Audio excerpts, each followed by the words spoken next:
We've been tracking overdose deaths from heroin and other opioids for a long time, and they were significant. They were about 8,000 total in 1999, and in 2011 they surpassed car crashes as the #1 cause of death in America at over 35,000. And our numbers in for 2016 are 64,000.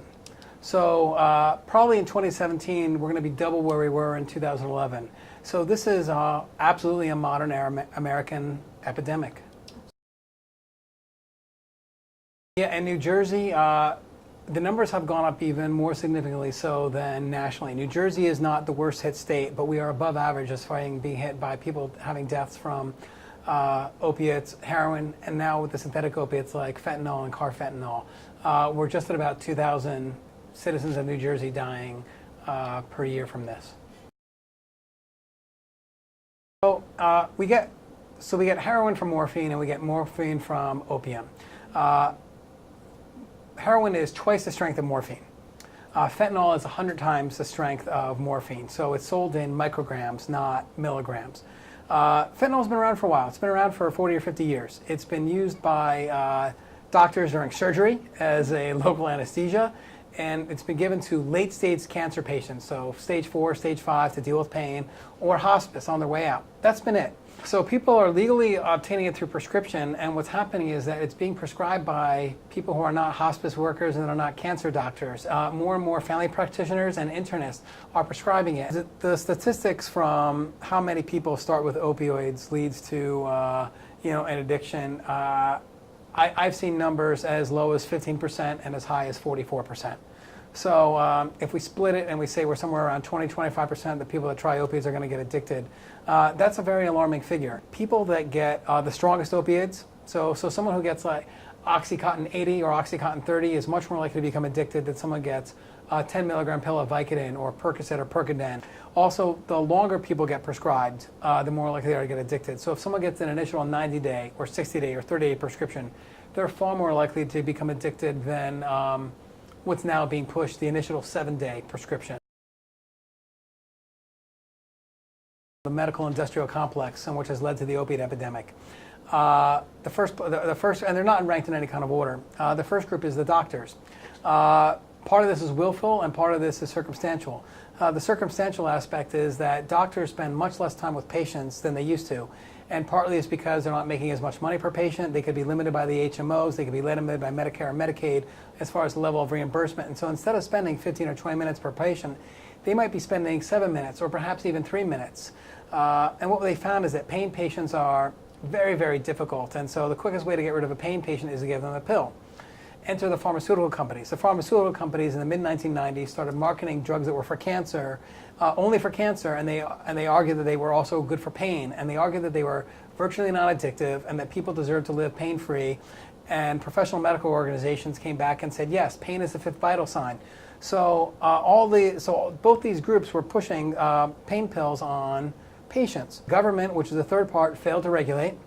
They failed to monitor. They failed to enforce. The fourth part is you have insurance. Insurance and Medicare and Medicaid have been paying for these drugs. And so, if they were private pay, people would be less likely to pay for them. But because a doctor would prescribe it under the auspice of the pharmaceutical companies, the government's not monitoring this, and insurance companies are reimbursing, away we go. And then we have the consumers. And American consumers are demanding. American consumers are absolutely demanding, and they don't want to make change other than take a pill. And so people want to take a pill for abs, they want to take a pill for hair, they want to take a pill for their erections, they want to take a pill for weight, they want to take a pill for constipation and heartburn, instead of engaging in meaningful behavioral change. I think sometimes the issues seem so great that we're dealing with as a nation or the world that people feel powerless to affect any kind of change. And so for the average American citizen that's watching this, I would suggest contact your local municipal alliance. Find out, do you have a drug turn-in box in your town?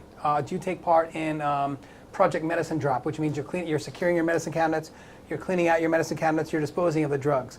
Talk to your local school system and make sure that kids in your school system starting at the age of 10 are getting a prescription drug education. Huge assemblies are a good starting point, fine, but then you need to have smaller discussions in health classes, and it needs to happen several hours a year, every single year. So 5th grade, 6th grade, 7th grade, 8th grade, all the way up. If you wait till high school, it's too late. And people will say, I don't want my 5th grader or 4th grader hearing about this. If they don't hear about it from us, they're going to hear about it some other kind of way. Talk to your local pharmacies and see if all their pharmacists take part in the prescription monitoring program.